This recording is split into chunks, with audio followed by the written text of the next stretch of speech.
quiero proponerles algo. Nosotros hemos venido estudiando la carta de Santiago, pero vamos a hacer un alto ahí. ¿Por qué razón? Porque estamos en el mes de octubre, y como decía nuestro hermano Ricardo, en el mes de octubre muchas iglesias tienen por costumbre celebrar el día de la Reforma o el mes de la Reforma, también el día de la Biblia celebran algunas iglesias, porque fue exactamente hace 505 años, un 31 de octubre de 1517, que comenzó en Alemania lo que se conoce como la Reforma Protestante, movimiento que vino a cambiar el mundo totalmente. Yo le preguntaba a una señora esta semana, le dije, cuénteme una cosa, porque hay alguna relación con ella. Le dije, ¿usted sabe qué es la Reforma Protestante? Me dijo, no señor. Y ella tiene una mediana educación. Yo no. Y usted habla con mucha gente y tal vez dentro de las mismas iglesias no saben ni qué fue la Reforma Protestante.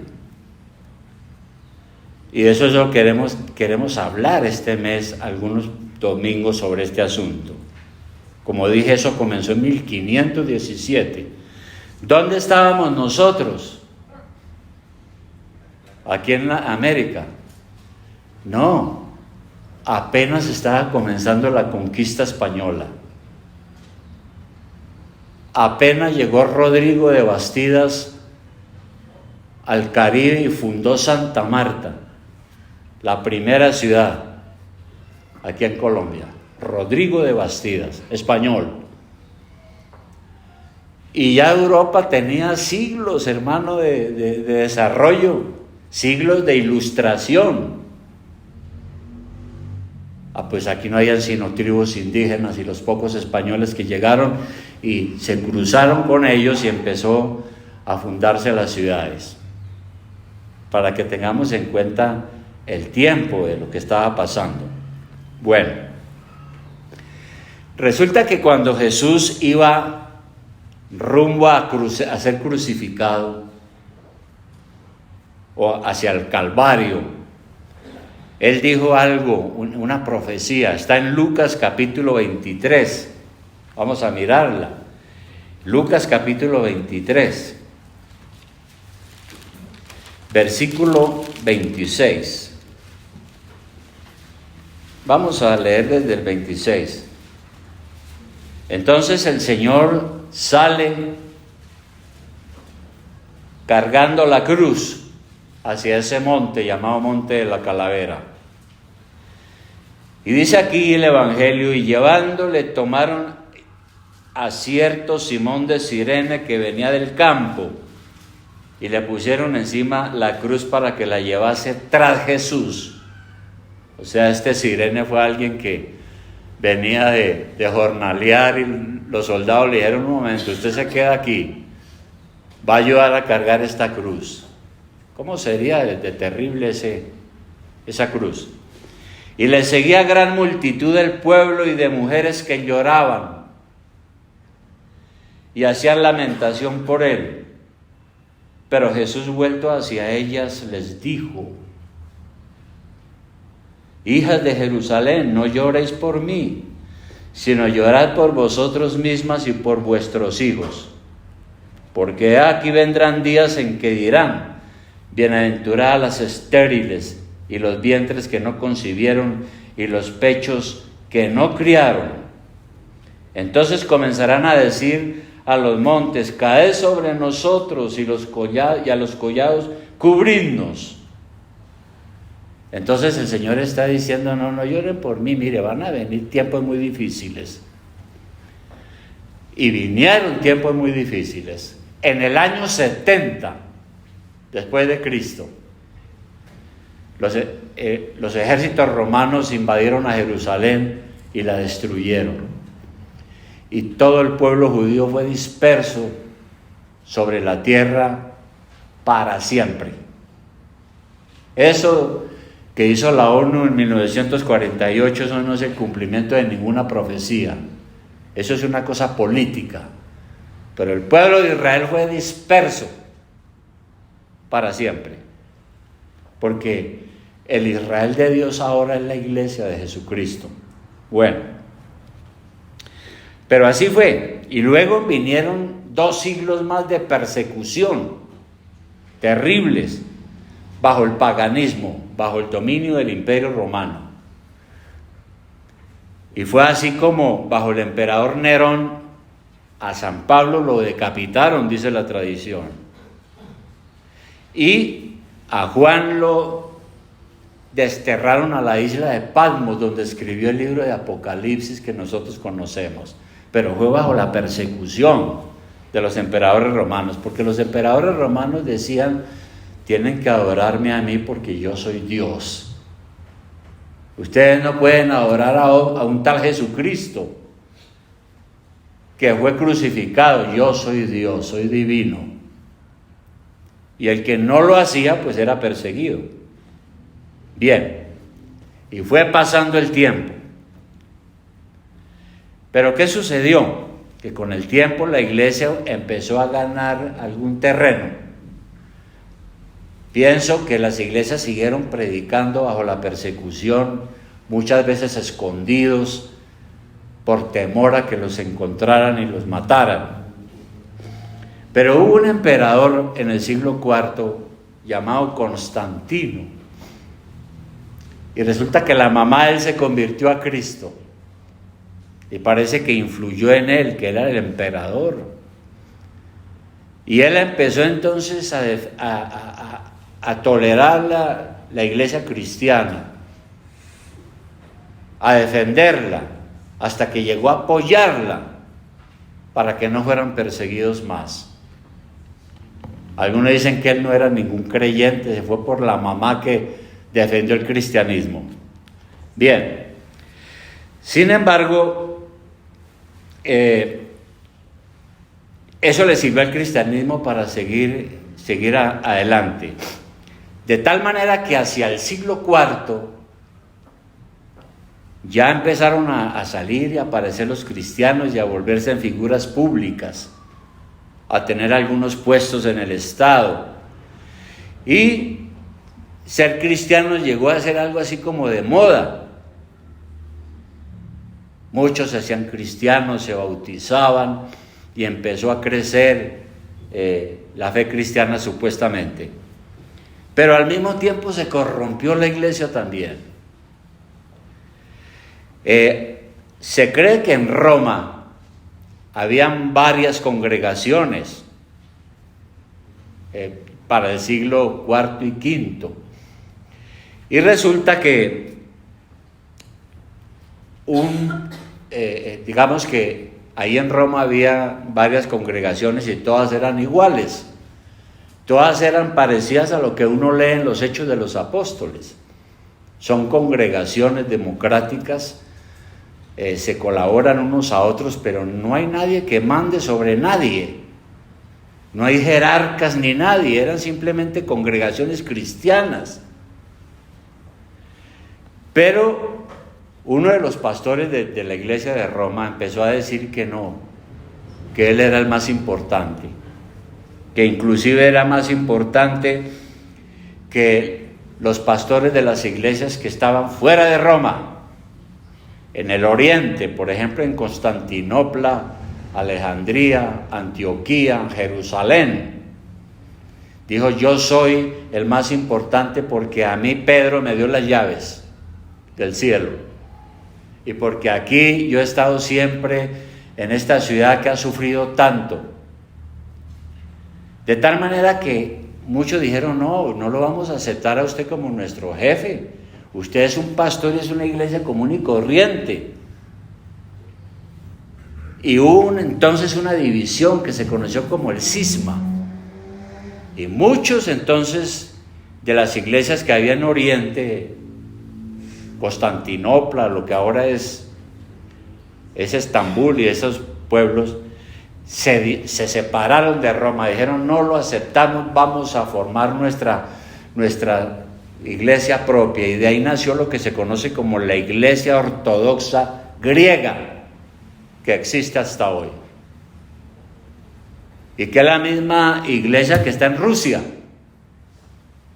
con sus patriarcas a los cuales Putin ha estado hablando con ellos. Y quedó la otra iglesia, la de Occidente, que era la iglesia en Roma, con todas las iglesias que estaban pues en esa región. Pero quedaron de enemigos y empezaron a excomulgarse en esos pastores del Oriente y del Occidente. Bueno, y como dije antes, mientras tanto la iglesia siguió adelante, pero entonces empezó a corromperse y empezó a inventarse cosas y a organizar cosas que Jesús no había mandado, ni los apóstoles, ni uno las encuentra aquí en el libro de los Hechos. Por ejemplo, hacia el año de 1302, ya entonces la Iglesia Católica ya se había formado, la Iglesia Católica. Antes no existía, pero ya empezó con sus jefes, sus jerarcas, sus poderes, sus jurisdicciones, y entonces tomó forma la Iglesia Católica Romana como la conocemos en el día de hoy. Así, y empezaron a ver los papas. Y un papa llamado Bonifacio VIII, en el año de 1302, empezó a decir que para uno salvarse es necesario someterse al papa, es decir, a él. Y eso se enseñó por todo el imperio. Pero además de eso, también es una cosa cierta, y a veces la Iglesia Católica lo niega, y es que para ese entonces los papas habían caído en conflictos políticos y en la inmoralidad. Y por eso fue que vino la corrupción doctrinal. Y establecieron cosas que no dice la Biblia. Por ejemplo, se estableció una jerarquía. Entonces nació la idea de un obispo, que es el que manda sobre todos los sacerdotes de la ciudad. Eso la Biblia no lo enseña, pero la organización de ese momento lo aprobó así, lo dispuso así. Luego se establecieron 7 sacramentos. ¿Cuáles son? El bautismo, la Eucaristía, la penitencia, la confirmación, el matrimonio y la extrema unción y la ordenación. Y dijeron que esos sacramentos eran santísimos y que todos los que fueran creyentes en Dios tenían que someterse a esos sacramentos. Por eso desde ese entonces se bautizan los bebés y se dice que cuando ellos se bautizan obtienen la salvación y todo lo demás. Bueno, tercero, dijeron que el bautismo de niños borra el pecado original y da la salvación. La Eucaristía, el Señor aquí encontramos es la que ordena la celebración de la Santa Cena, como la celebramos aquí. Ese cuento de la Eucaristía tampoco es de la Biblia, eso se lo inventaron ya después. Entonces se dijo que la hostia tenía el cuerpo y la sangre de Cristo, que eso era un sacrilegio llegar a masticar la cosa por el estilo. Bueno, luego vino la confesión, otro sacramento. Entonces el que tenía pecado iba donde el sacerdote, él oía los pecados, lo absolvía, le ponían la penitencia y solucionaba el problema. ¿Y qué pasó? Que poco a poco se fue empezando a negociar con la salvación. Por ejemplo, mire usted esto que es cierto.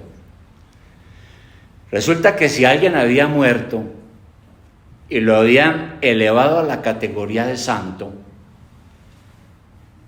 y hay muchos santos, Se suponía que esa persona había hecho obras más allá de las que le mandaban.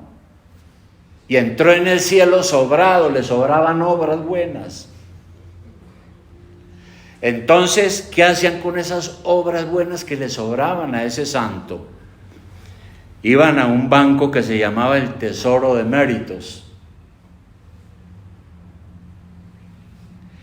Y entonces, de esa manera, las buenas obras hechas por Cristo y por los hombres y por las mujeres, supuestamente que eran santos, esas buenas obras que eran en demasía eran acumuladas y disponibles para ayudar a otros.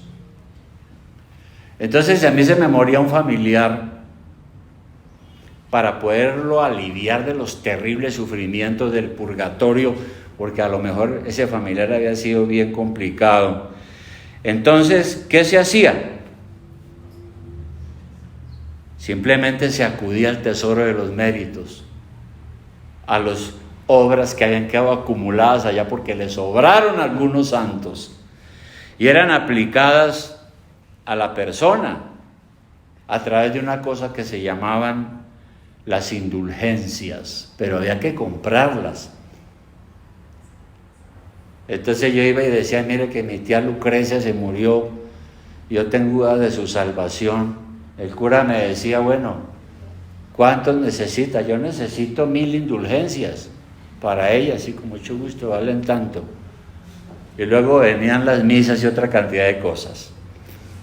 ¿Y qué es una indulgencia? Es un certificado expedido por el Papa para remover el castigo y el sufrimiento por el pecado.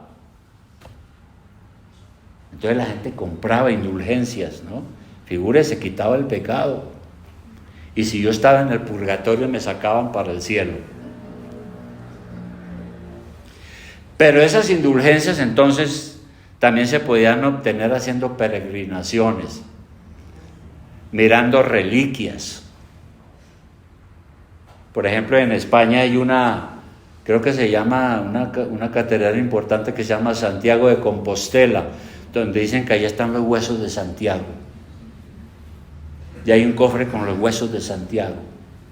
De pronto no son de Santiago, pero dicen que son de Santiago.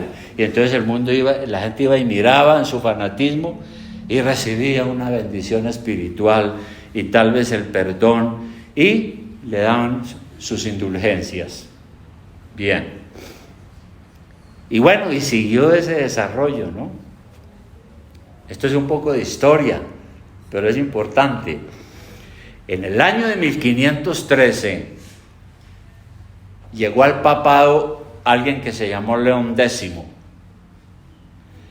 Y ese León X dicen que era un hombre amante y era un fiel heredero del Renacimiento en Italia.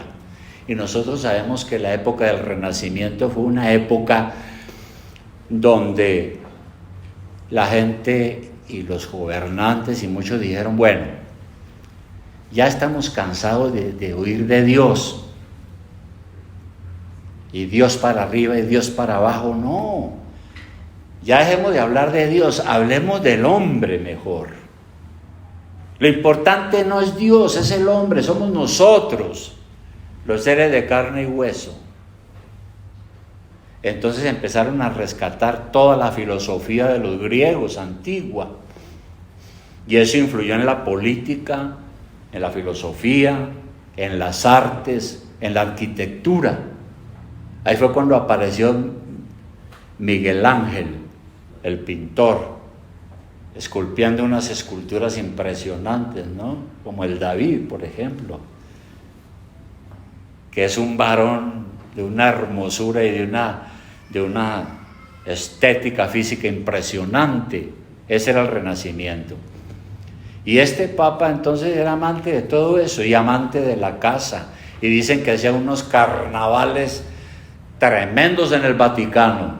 Eso es cierto. Usted lo puede investigar. 2 familias importantes, los Borgia y los Médicis, formaron parte de ese clero pudiente y libertino que hubo en esa época. Bien, Pero ¿qué pasó? Que en esos días de León X se estaba construyendo la Basílica de San Pedro. Y eso costaba mucho oro, mucha plata, muchos recursos. Y una manera de obtener esos recursos, claro, era imponiéndole a la gente tributos especiales, impuestos especiales, recaudaciones extraordinarias. ¿Y cómo levantar plata para seguir con esto? Pues el Papa acudió a la venta de las indulgencias. Entonces mandó a un monje dominico por todos los pueblos de Alemania diciendo que él vendía las indulgencias y que con ella entraba al cielo, se libraba del purgatorio y todas esas cosas. Y no importa quién hubiera sido y lo pecador que hubiera sido, compre las indulgencias y su alma sale del purgatorio al cielo. Un negocio impresionante. Y entonces resulta que había un cura, monje llamado Martín Lutero, profesor de teología y predicador en la iglesia del castillo de Wittenberg en Alemania. Y él entonces un día se dio cuenta que sus feligreses estaban yendo a comprar indulgencias. Y él inmediatamente se dio cuenta que eso era vender el perdón de los pecados por dinero. Dios lo iluminó. Y por lo tanto eso era una perversión del evangelio. Como era un profesor, él inmediatamente elaboró unas tesis, pero las tesis no eran como las de ahora, que cada una tiene 10 páginas. La tesis era un párrafo. Y elaboró 95 párrafos. Por ejemplo, la tesis número 32 decía: aquellos que creen que a través de carta de indulgencia se les asegura su propia salvación, van a estar eternamente condenados junto con sus maestros. Eso era una bomba inmediatamente en contra del papado. Valiente este hombre, este monje, Lutero. Otra tesis decía lo siguiente: cada cristiano que está verdaderamente arrepentido tiene derecho al perdón total de su culpa y castigo sin carta de indulgencia. Entonces, realmente al principio lo que Lutero quería era que la gente lo escuchara, lo entendiera y que ojalá el Papa lo supiera y corrigiera ese problema, porque eso no se podía hacer.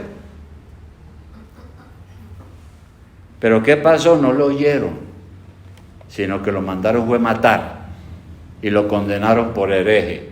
Y bueno, hay toda una historia sobre eso que no hay tiempo para eso. Si no es por un amigo de él que era príncipe, que va y lo secuestra y lo esconde en un castillo, lo matan. Y allí en el castillo Lutero entonces se dedicó a escribir y tradujo la Biblia al alemán, que era el idioma oficial de su pueblo, para que la gente común y corriente, humilde, pudiera leer la Biblia en su propio idioma. Y escribió otros libros. Entonces puso al descubierto las grandes cosas, de las cuales nuestro hermano Ricardo habló ahora en la escuela dominical. ¿Qué dijo? Hay las famosas solas, ¿no? La primera, él dijo: solo la Biblia es suficiente. Dijo la Reforma Protestante. Sacó eso, solo la Biblia es suficiente. Eso iba en contra del Papa, porque para el Papa es la Biblia y la tradición. Pero por encima de la Biblia está la tradición. Lo que dijeron, lo que dijo Bonifacio VIII, lo que dijo Clemente no sé qué, lo que dijo el otro y todo eso es un mundo de dogmas y doctrinas. Eso está por encima de la Biblia. Y Lutero dijo: no, solo la Biblia es suficiente. También dijo: solo la gracia es suficiente, porque la gracia es un don de la gracia de Dios. La salvación es un don de la gracia de Dios, no es algo que uno se gana, ni puede comprar, ni merece. Dijo también, la sola fe es suficiente. Nosotros somos salvos por la sola fe en Jesucristo. Nos apropiamos de sus méritos. Yo no tengo que recibir el perdón de ningún cura. Me da mucha pena, perdónenme, pero yo no. Y eso que él era un cura. La Reforma dijo también, solo Cristo salva. Solo Él salva. ¿Por qué razón? Él es el único mediador entre Dios y los hombres. Y eso hay un versículo muy interesante en 1 de Timoteo 2:5. 1 de Timoteo 2:5. 1 de Timoteo 2:5, ¿qué dice allí?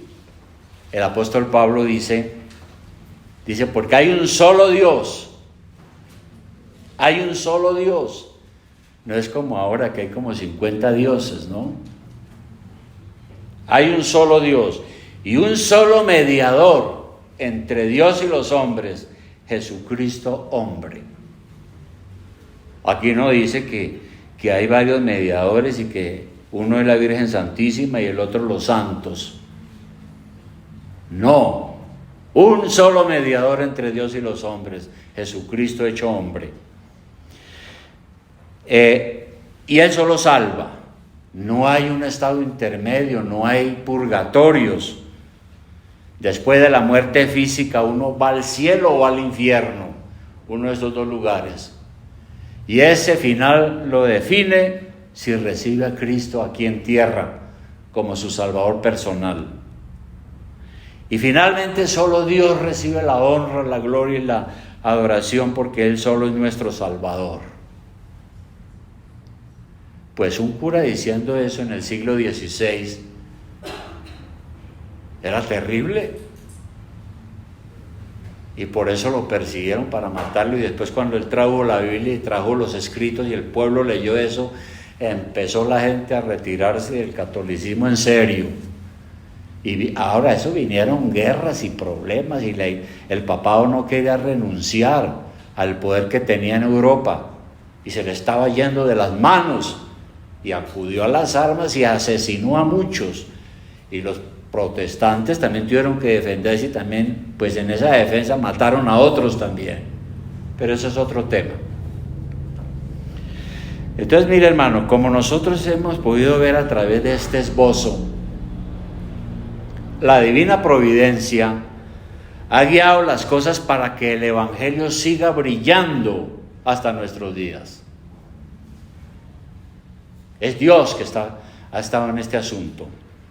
Hoy como ayer, la iglesia sigue siendo amenazada por el paganismo, desde luego. Y Satanás, si puede levantar un movimiento que acabe con la iglesia y con la Biblia, lo va a hacer. Por eso la iglesia tiene que estar en permanente reforma.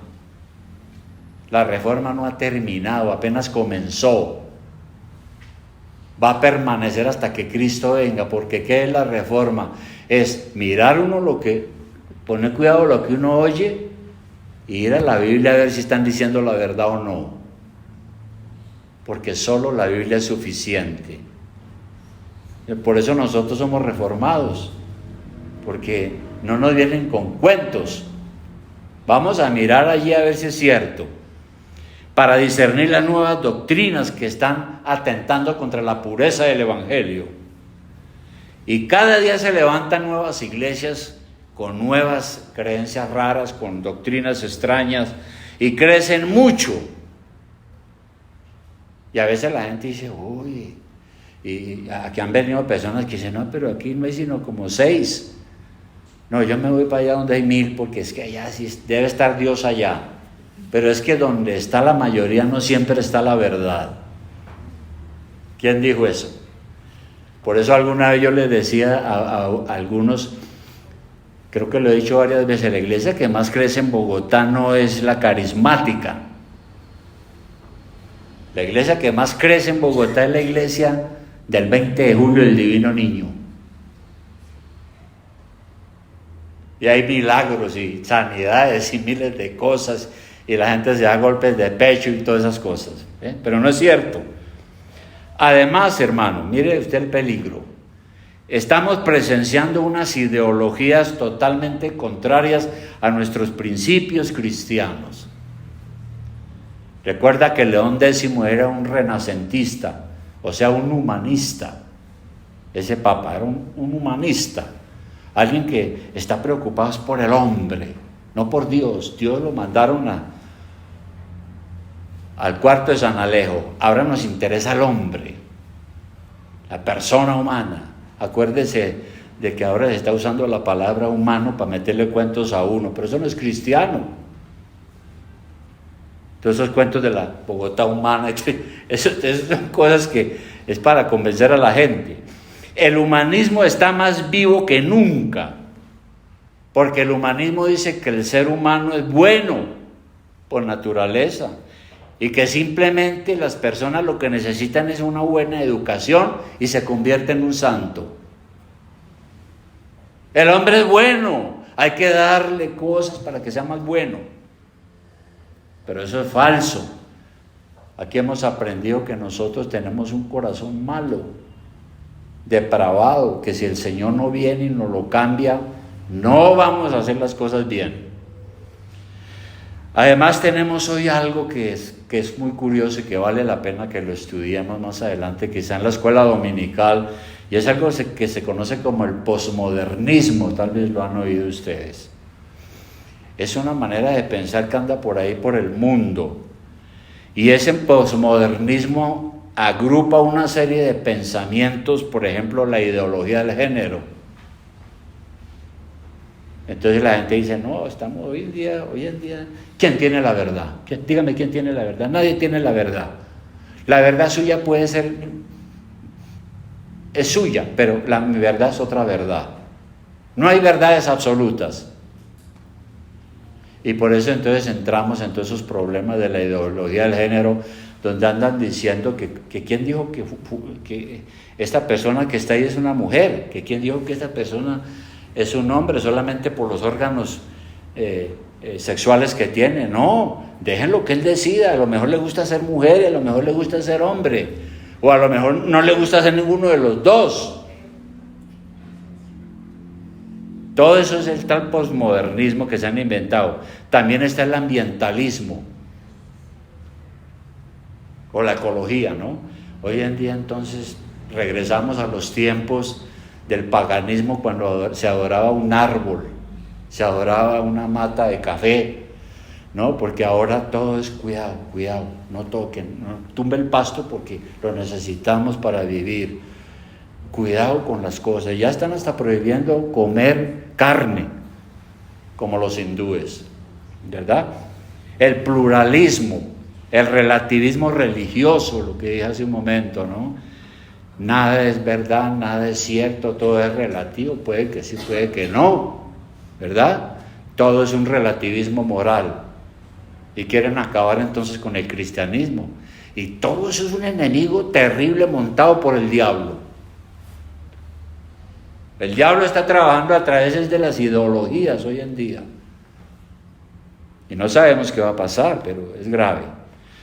Entonces hoy tenemos la responsabilidad de mantener en alto las santas escrituras como la norma suficiente de fe. A mí me da mucha pena. Pero si a mí me pregunta cualquier algo, yo le digo, la Biblia es la norma de fe. ¿Cómo así? ¿Por qué? Es la palabra de Dios. Yo no creo en Dios. Pues, problema suyo. Pero esta es la palabra de Dios. Por eso nosotros somos una iglesia reformada, porque estamos haciendo un esfuerzo por no salirnos de lo que dice la Biblia. Queremos no salirnos de ahí. Bien estudiada, claro, con exégesis, con buena hermenéutica y todo, pero no salirnos. Y por eso es que tenemos también una confesión de fe que nos ayuda, ¿no?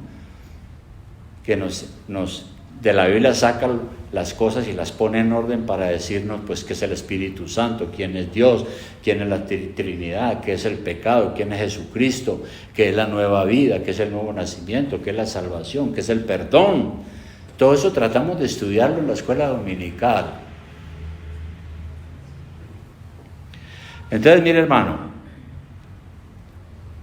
¿cómo se siente usted? Usted es un cristiano que tienen la Biblia como su norma de fe. Y si viene alguien a decirle, no, usted está equivocado, yo no sabía, usted está 500 años atrasado. Yo le digo, no, pues, déjeme con mi atraso, pero esta es la Biblia, la palabra de Dios y la norma de fe. Y por eso la pregunta, ¿no? Usted es de esos que tiene la Biblia como la norma de fe, lo más alto, lo más importante, porque es la palabra de Dios. O es usted una persona que es fácilmente llevada por todo viento de doctrina. Y hermano, tenga cuidado con todo lo que aparece en la televisión y todo lo que aparece o por ahí en la radio, ¿no? Tenga cuidado, porque hay un mundo de doctrinas soplando por aquí y por allá, y si uno no está bien parado, termina creyendo muchas cosas y fuera de la iglesia, de una iglesia verdadera. Por tal razón tenemos que preguntarnos a quién voy a creer, a la Biblia o a lo que dicen los hombres, ¿no? Yo fui católico hasta los 23 años, católico de misa, me llevaban desde niño, pero cuando aprendí todo esto yo dije, el Señor tiene la verdad, el Señor tiene la palabra, Él es el Dios, y esta es la norma, por ahí me voy y nadie me mueve de ahí. Por eso murieron muchos primeros cristianos. Entonces tenemos que tener carácter cristiano y exponer la sana doctrina frente a las herejías que todos los días aparecen.